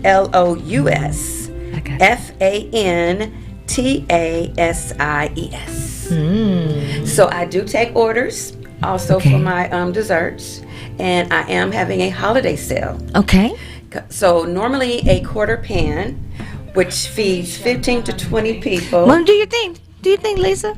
Okay. You want to get your items and bring them, and we can show it to Sure. I can do that. our YouTube people. Yes, absolutely. I can do that. So Yay. do I have a plug or? Pink must be your color. Yes, it is. I love that. My colors. But that's your branding. Yes, right? it is. That's why I'm branding. This is. See? I'm wearing my T-shirt. POJ show. Yes, exactly. And I got the branding from my kids. Once again, See? they're my inspiration. That's right. Okay, because my son, he also had a YouTube channel, Hot Box with Knox. Okay. Okay. All Rashi, right. which cameras So, for This is the quarter pan. Feeds 15 to 20 people. And this flavor, let's pretty. go ahead and open it. Like you don't even. It looks like I'm thinking about Barbie. For everyone to eat as well. I'm thinking about my Barbie dog. I used to love my pink Barbie. That's that Barbie pink girl. Yes, I love I'm thinking every about shade that of pink Corvette right now. Me and my Barbie Yes, pink oh Corvette my girl. God. Let me tell you this. And remember the van? Y'all remember that van? That she Yes, had? I She had would go every- camping. oh my gosh, Don't yes, you play the with the camper? camper. You The remember camper. that? That's The that. camper, You the see what I'm OG saying? camper. So I want to share this something with you really quickly because you're saying that you're having an issue with like branding on social media. So right now what you're doing is content. Okay. So this is content. So literally what you can do at home is you're unveiling or you're showing us, you're revealing to the people your cupcakes. This is content. This is a 30-second reel that you can post on social media. Wow. It will fall right into the algorithm. You post it under desserts, catering, fabulous fantasies. This is content. If you want, I can get that for you on your phone. This is content. Absolutely. So just keep that in mind when you're in your kitchen creating your desserts. Turn on that video and create and record yourself doing that. Post that. That's content. You're overthinking it. All the time. That's me. I'm overthinking. You're overthinking it, but it doesn't. And when you start realizing that you're overthinking, you're going to see that's the stuff that people want to see you and what you do. Okay. You know what I mean? And your purest and more, like this right here is content. Aren't you getting it good? Okay. Yes. Because this is What content. the quarter pan looks Yes. like. Okay, just my 2 Yes. cents. Yes, and I do the pink and black. Those are my colors, and of course for breast cancer. It looks great. beautiful. It is. It's gorgeous. So Right, this is the brand new YouTube, strawberries Facebook, and cream and YouTube. supreme. So if you're a strawberry lover, you'll love this. The crust has fresh strawberries. It looks sinful. Yes, It it's looks very so definite. good. It's very Doesn't definite.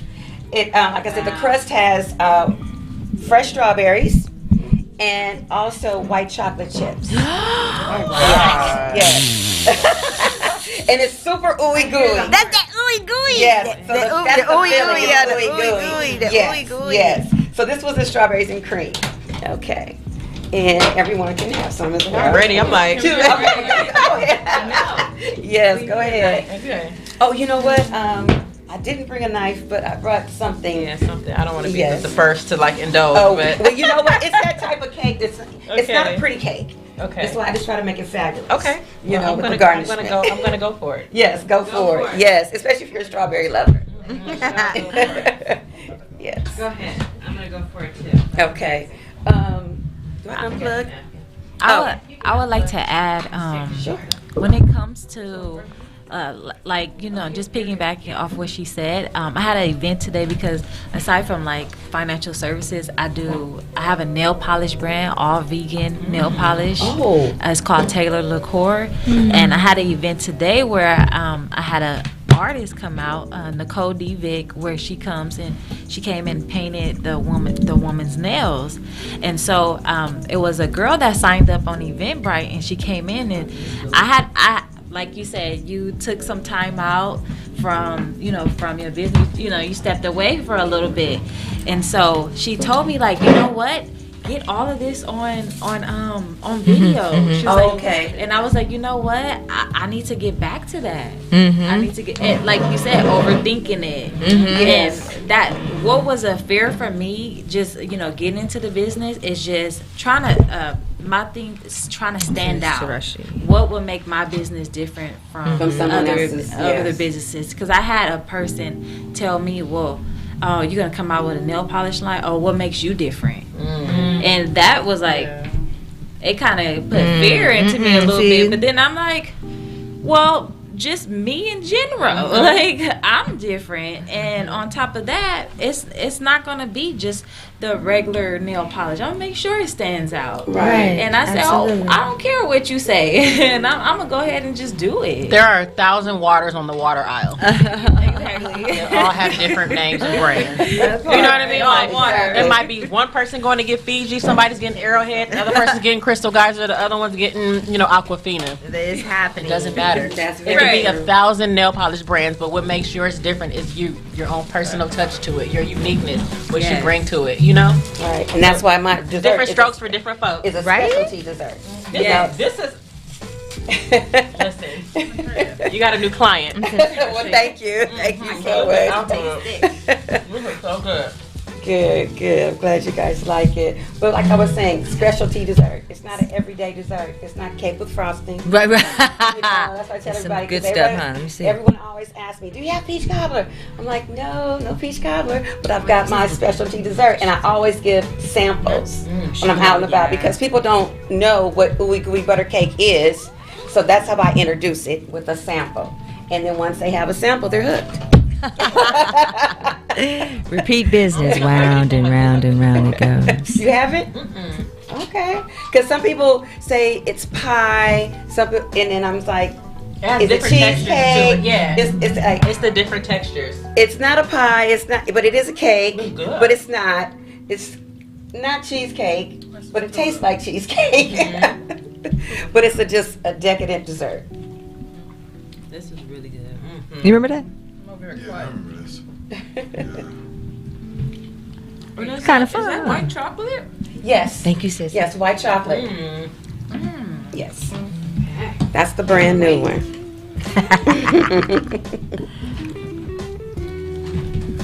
Give your handles again so people will know and Oh. they sell. Oh, yes. So also my telephone number for sales is 844 844. 332 3668. 844 332 3668. Fabulous fantasies, sweets, and treats.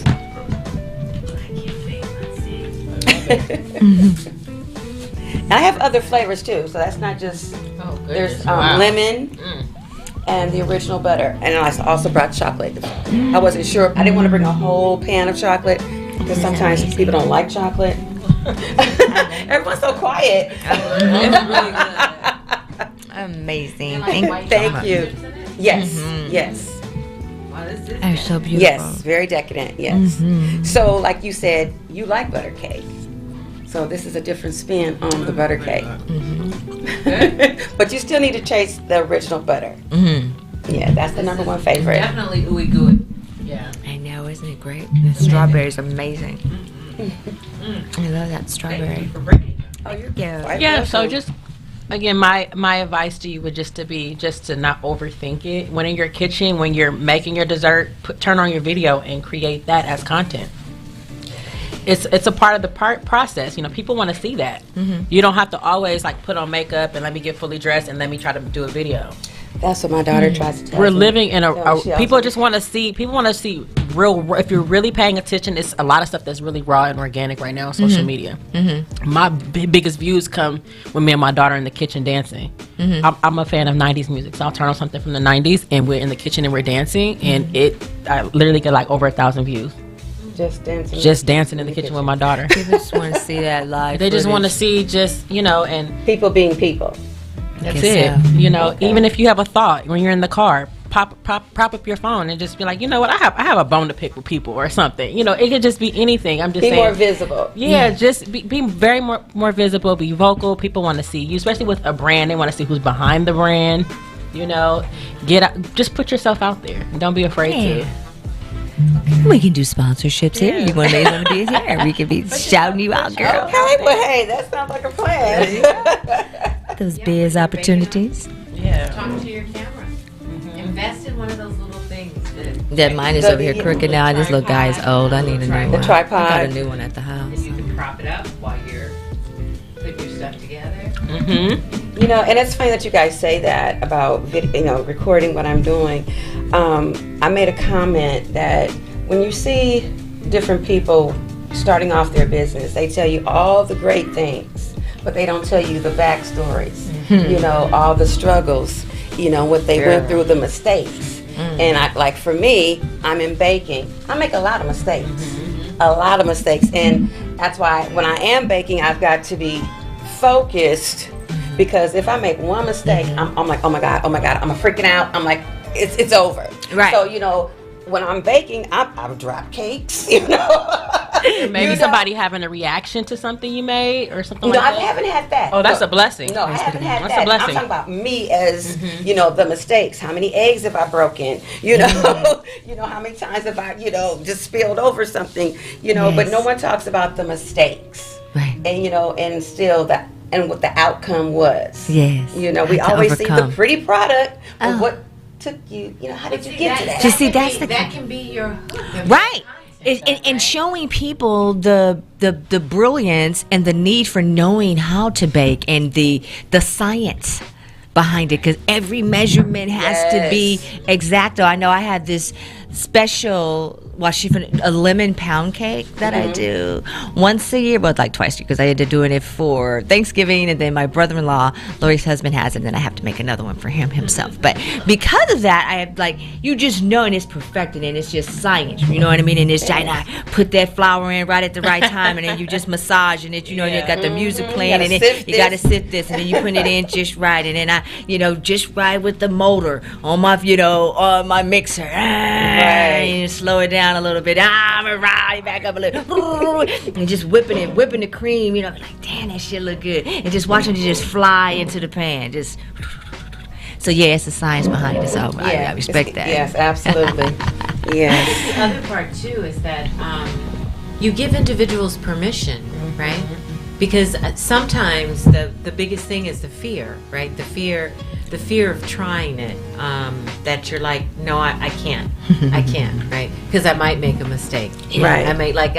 I enjoy cooking and baking, and my biggest thing was beef Wellington, right? Okay. It took me a year to talk myself into the fact that I could do a beef Wellington.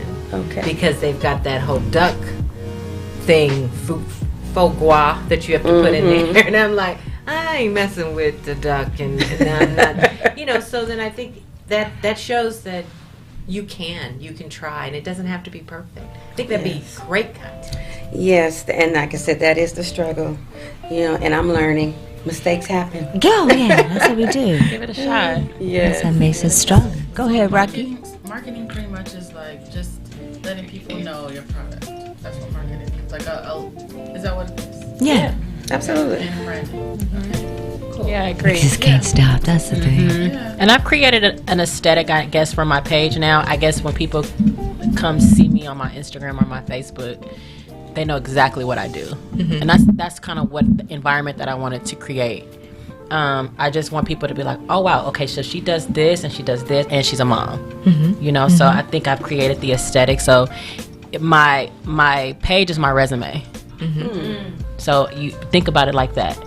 So when somebody's looking or hashtags black female or black event producers or event producers in LA, I'll hopefully fall into the algorithm, and it'll just, and also get on LinkedIn. I don't know if any of you heavy on LinkedIn. We black women and black people have always been in, but for some reason they're just now catching on LinkedIn, and they're looking for black women at different capacities. They are like, it's so many different business. Right, it's so many different businesses. No, and I hate to say for us or against us, but either way, it's fire. It could have sparked when the Black Lives Matter, movement.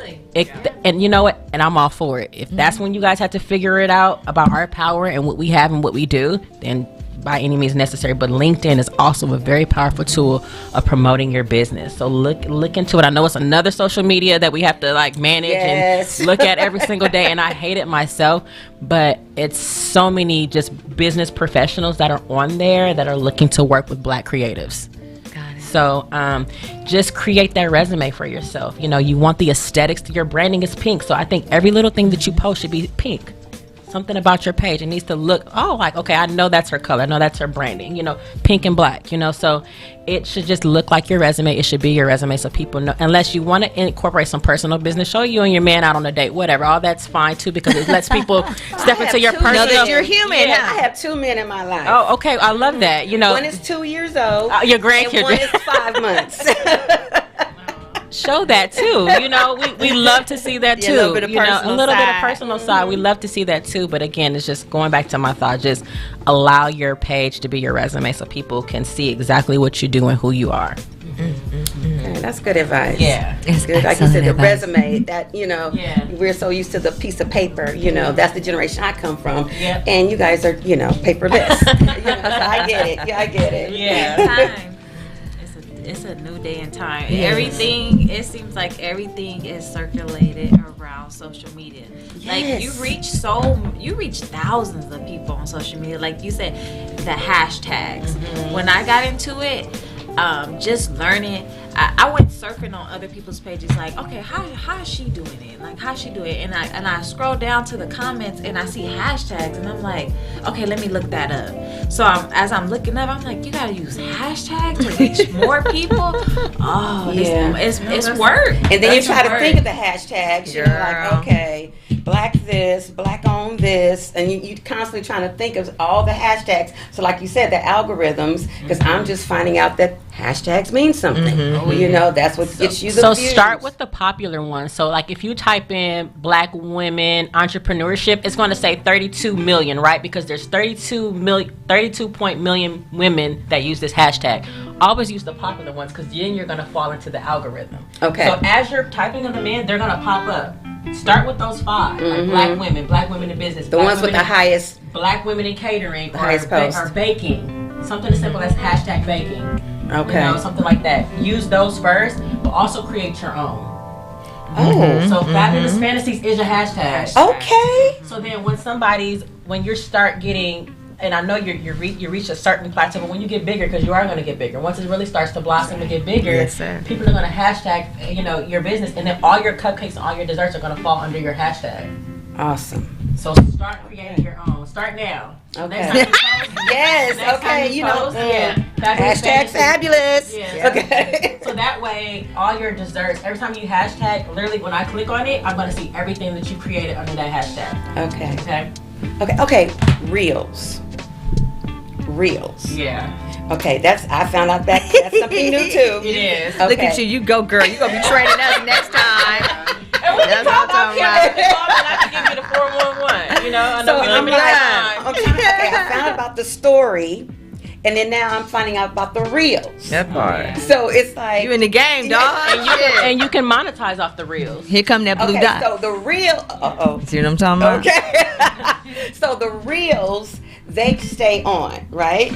But the stories, they only last so long. A day. Okay, they have a time. Your stories are 24 hours. Okay, but the reels keep They reeling. stay on your page. Okay. Okay. Yeah. Okay. All right. What you say? They keep reeling. Yeah. Okay. Pretty much, Hillary. Appropriate for a reel versus content appropriate for a story. Well, like she said, the reel stays on your page. And right now, for some reason, Instagram has created the algorithm of Instagram right now are reels. They want video content. They're trying to make it. They're trying to compete with TikTok. TikTok, for sure. Okay. So, That makes sense. Yeah, Okay. they're trying to compete with TikTok. So, and that's why they started the monetization thing. Like, okay, like if you guys run it up with reels, we'll pay you for it. So if you get a certain amount of views or if you get a certain amount of likes or clicks, then you start monetizing, start making money. So if you notice, everybody's doing reels because now you can get paid for them because they're trying to compete with TikTok. So I've been doing it. I got my first little $25.76 the other day, and I'm like, okay, I'll take it, you know. And I didn't even realize I was monetizing until I had to look into it, you know. But the more you do them, the more you'll start being eligible to monetize. And then I guess that's the algorithm. The algorithm is reels. You'll start noticing once you start posting them, the views are higher because it's just the way. I don't know. Whoever works in the IT department at Instagram, that's just where it's going right now. You know, they're just kind of filtering out, unfortunately, of regular pictures and regular videos and just kind of trying to compete with TikTok. Okay, so more videos, less stills. More. I would still throw those in there. work. Yeah, still work. Yeah, I would Okay. say still give us Little those. nostalgia. But yeah, it's direction, unfortunately, of where IG is going. Personally, our reels and videos. But you can still definitely, because we want to see the pictures and the aesthetic. I mean, you do desserts. We want to see that beautiful, like that was beautiful. With the right light on it, it would have looked, you know, like that's a beautiful picture, you know. And that's just something that it's just in me. Yeah. You know, every time I'm an entertainer. I love to entertain people. You know, the hospitality. That's what I do. And also, like you said, aesthetically, it's got to look pleasing. Yeah. You know, so I want people to like it. Like I said, it's got to be likable. So aesthetics is really, really my eye catcher to reel everyone in. That's beautiful. That is definitely true. I have a question for you ladies.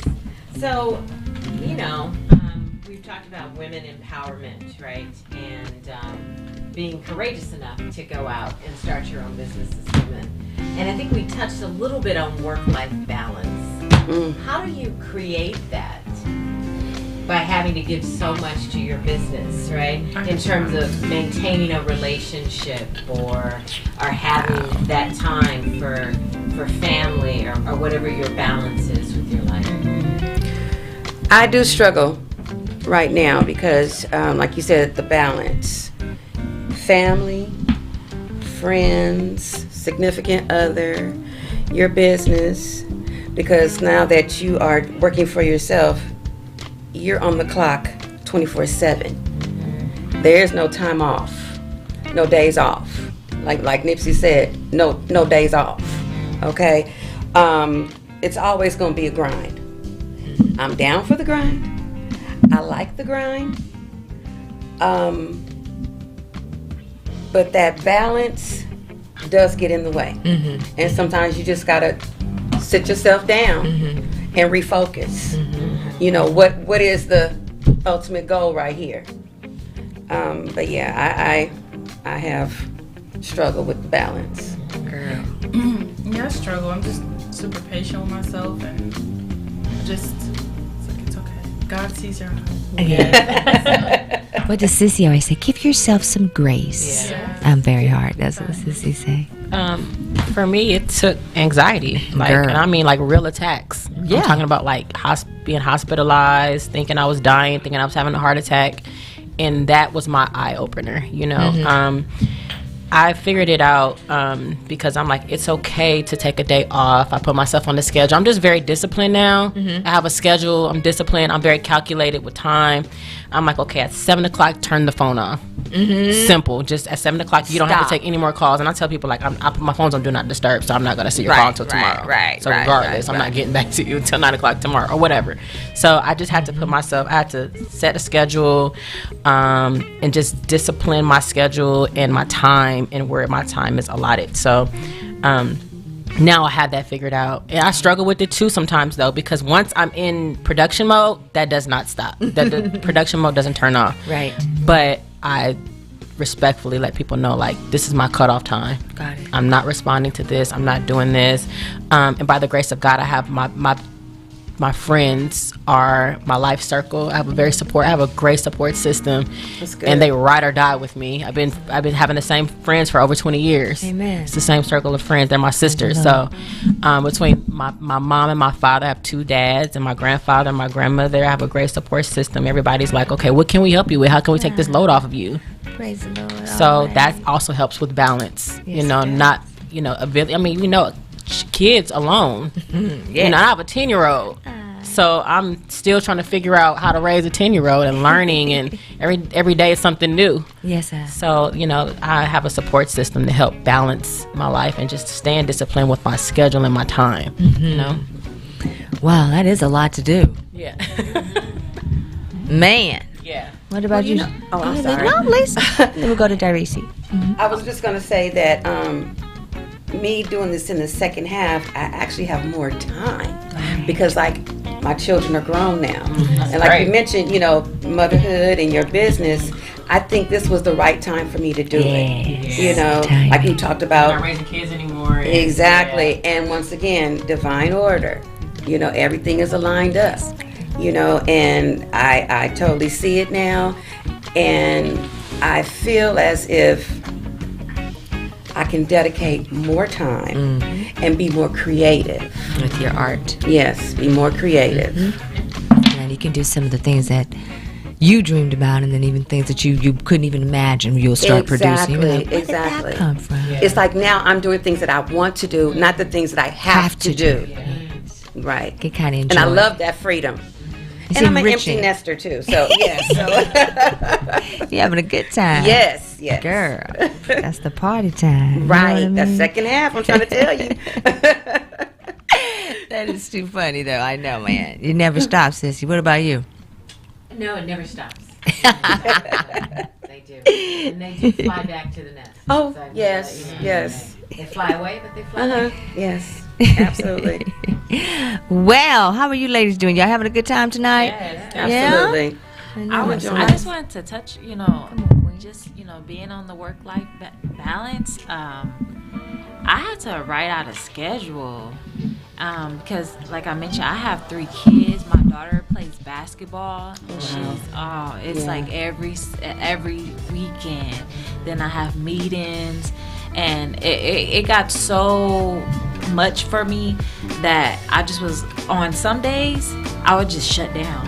I would shut down and I wouldn't answer my phone, and I said I can't do that. I have to, I do have to tend to my clients, and I do have to tend to my business. And so I just said, and I have multiple business partners tell me, write out your schedule, write it out, write it out.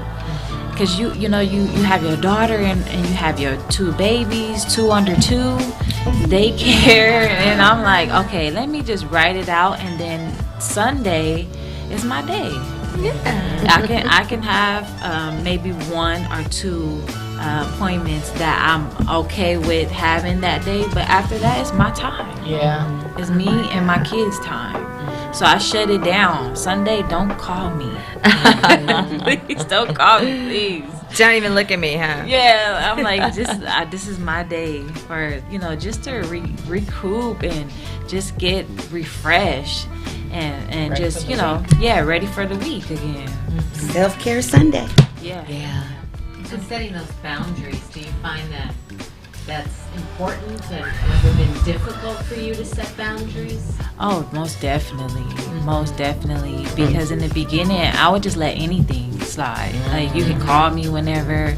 And here I'm taking my kids a bath, and I'm on meetings, and I'm like, oh no, this can't work. It was stressing me out. I'm like, no, if I have to, it has to shut down at a certain time. Cause like I said, I have 2 under 2, and my little boys do not want to go to sleep. They do not want to go to sleep. They will stay up all night with you, and I'm like, okay, I have to tell them like, okay, You gotta shut them down too. yeah, like okay, after this time I can't do nothing. I'm sorry, but I'm gonna go hard I'm gonna go hard all day. But this time, it's for me and the babies, because they would drive me wild. Then I have to be. I'm like, I can't do it. So yeah, I had to. The boundaries was like all out of whack at first, but then I said no. This is for me and the babies, and I will get back to you tomorrow. There you go. Yeah. I've kind of left like a open door policy with my artists. Literally, I've had artists call me at midnight, freaking out, just something crazy happened, or they got taken off a song, and they're calling me to be like, just to vent, and I'm there just to listen. Like, I personally don't have an issue with that, because I want to be there for my artists. However, love interest is gonna be like, I don't want a female who will just get up in the middle of the night, Right. you know. So I'm trying to like balance that whole thing with boundaries. So I don't know, have any of you ladies kind of had issues with like balancing business and it relates to love interest? Yes. Yeah. Yes. It can get in the way. Yes, definitely. Yeah, I had literally stopped talking. He stopped talking to me. Really? Yeah, he was like, this won't work. I was just like, it's important to me, so we gotta figure it out. Yes. He literally started. He probably is not. He probably just not the one for you right now. Right. Maybe he could be in the future, but I mean, he gotta accept you for where you at right now in your life. And be supportive. First and foremost, supportive. I have to start dating the kind of men in the industry that I worked in. That works for me. Because I had a boyfriend that was in a completely different, and even the conversation, he just didn't understand. Like, I'll come home excited about something, he was just totally off. Like, I hate having to over-explain myself. And he just didn't understand any of it at all. And it was just, it was a huge disconnect. So once I kind of started dating men in the industry that kind of understand the grind, it's easier for me, because they understand, like, sometimes I'm up late or out late or have to go to an event, and they're by my side and they're like, oh, she's networking. It's not men in my face per se trying to holler, it's men in my face that are networking. The mindset is different. So maybe try to find somebody that kind of is in that, I don't know if that may work for you, but somebody that's kind of in the same industry as you, that kind of understands your hustle. Yeah, not around me though, because they're my baby. Yeah, but like in that same environment. Right. For sure. Yeah. Or doing the same thing that you're doing. I Exactly. got you. And I'm like, well. Absolutely. Wow, it's been a good night, guys. I've had some good times, but I think we should just go around the panel again, if that's all right, and you ladies provide us your handles and how individuals can get in touch with you, if you don't mind. Oh yeah. Awesome sauce. And y'all your handles so everybody know where to get in touch with you. Please. So, of course, my name is Darisi, and I have 2 handles because I have 2 separate businesses. I have financial services where I help people with, like I mentioned, wealth building, life insurance, and retirement.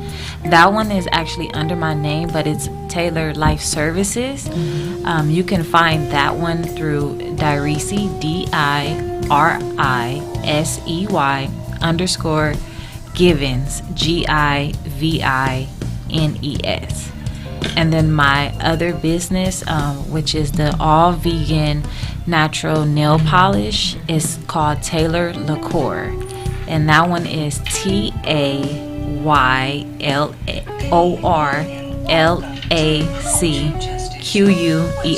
Hopefully that's not long enough. But yeah, you can find me over at those 2 handles. Great. I have 2 as well. My business page is Nina Deuce. That's NINADEUCE _ I house everything I do under Nina Deuce, from highlighting artists, highlighting talent. You can find like my event production, like I post content and clips and interviews that I do on Nina Deuce _. Also, my personal page at IMKHRISSYB. So yeah, tap in with me. All right then.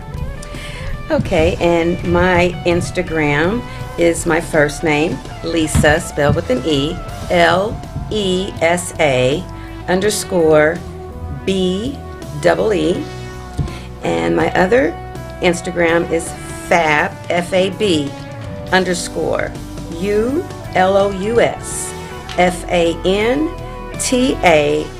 FANTASIES. And I can be reached at 844-332-3668. And that's for Fabulous Fantasies, Sweets, and Treats. Hey you guys, I'm Rocky Michelle. My Instagram handle is kind of plugged in with all of my businesses, but it's at Just Me Rocky, JUSSMEROCKY. So, yeah. Lloyd, what's your handles? Oh my God, girl. They're developing. They're developing now. They're under construction. Well, Lloyd, we doing our holiday show. What's happening in December? You doing we're doing the holiday show? We Probably are. should ask December Laura goes Roca. so very quickly. I know, the time goes by so fast. Yeah, but I think we will. Maybe, you have a birthday. Lots of events in December. When is your birthday? On the 7th. Oh, nice. Yeah. Sag. Oh my God. Yeah. Yikesradio.com. Right? Poetry Justice Show, ladies and gentlemen. But no, we have a good time here. I'm so glad that you ladies came out and had an opportunity for having us. to bless me and my sissy, like you say, just to have the opportunity to just share and just to commune with one another and Yes. to just let everybody know what we're doing and that we're on the scene and we're not going to stop. So we just going to keep going. So we can't stop. Can't, even I if we learned a wanted to, lot. we can't. Yeah. Good. You have this whole We're new... going to be watching your page. No, seriously, like a hawk. Okay. Holding boy, you see, accountable. Exactly. That's what I Holding you need. accountable. Okay, look, tap in with me, DM me, whatever. I don't see nothing from that. What's going on?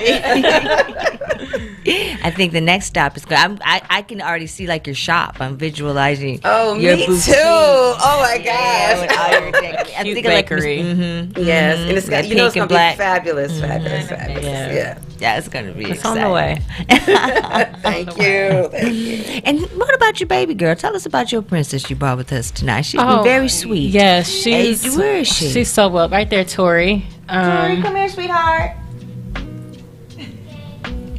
Give her the mic. She won't stop. I don't know if you want to do this. No. How are you, beautiful? You doing good? Come on, Queen Tori.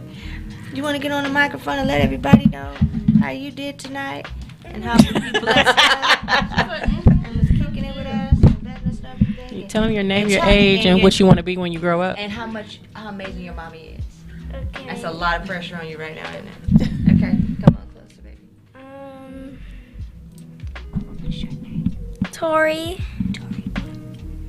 Mackenzie. How old are you? 10.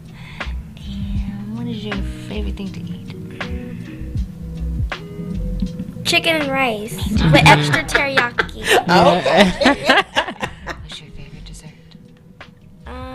Ooey gooey butter cake. Popsicle. I like the pecan ice cream. Yeah. What? Ice cream is so good. Where do you like to get it from? Favorite parlor ice cream? I tried it from Polly's house and I liked it. That's I our don't friend Polly. know. You know the old school thrifty butter pecan. Oh my Yeah. gosh, yes. The thrifties. Lori likes Yes. banana. It has to be thrifties. Yes. Don't forget about chocolate I was asking brownie. you Yeah. guys that made a difference. You see why I was asking. Yes, yes. And so, come on back over, gorgeous. So, Miss Tori, what are your plans when you think about when you grow up? Where do you see yourself in a whole 5 days? Where do you see yourself? I see myself as a police officer. Oh, wow. That's pretty intense. Can you tell me why criminal justice? Can you tell us why you want to serve? So I can protect people. Awesome. So At first, I was gonna be a judge, but I was like, You could I be both. changed. Yeah, I could be both, but it's gonna be a hard time being a police officer because I have to be there like 24 hours. it's going to be a big commitment at the beginning, yeah. Yeah. And then what you also, like you said, you'll be working in the criminal justice with the courts and stuff, so you're going to be meeting a lot of judges. Yeah. And you might even change over and decide to be. But you're still going to be judging. You're going to be able to using your judgment skills when you'll be working with the public sector.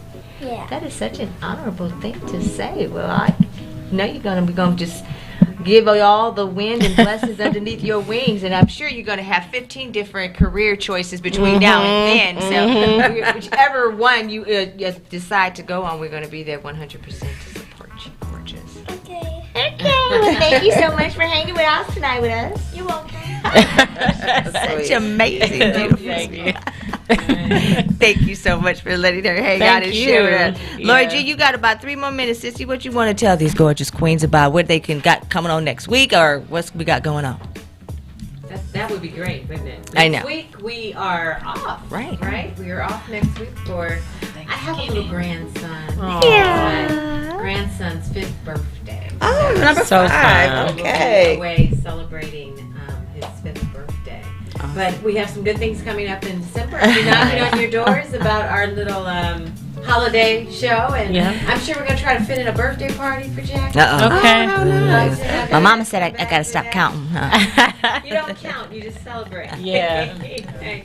Yeah, I'm grateful to God. I'm so thankful. I couldn't, I'm still here. So I plan to keep kicking. So y'all, we going to make it happen. Yeah. So ladies, before we close, I just would like if you had something to tell your listeners to inspire them, right? Something to encourage that person who heard the show tonight and they're like, yay, okay, I can do it. I think I'm going to start that business. Yeah, I would just say we're all learning. So just trust your instinct. Trust your instinct, that first instinct. Lisa? Follow your heart. Yeah. Follow your heart, because that's where all the grit is. You know, the grind, because you love it so much. Your heart. Follow your heart. My favorite one is a brick a day. A brick a day just means you're adding a little bit something to your business, to your life every single day. Eventually, you'll have that foundation. You'll have that house. So just a little by little every single day. I like that. I always say, be a student of whatever business that you want to be in or that you want to get into. Be a student of it. I mean, study it like it's, like the back of your hand. Master it. And keep on going. Don't ever give up, no matter how hard it is. As long as you keep on going, then, like she said, you're adding on to it every day. You're learning every day. So I would just say, just be a student of your business. That's great. Thank you, ladies. That's wonderful. Thank you. All right, we had a great time. Ladies, thank you so much for joining us here on the Poetry of Justice show with Jackie Ray Phillips on YikesRadio.com and AcceleratorRadio.net. We'll be back next week. I'm lying. See you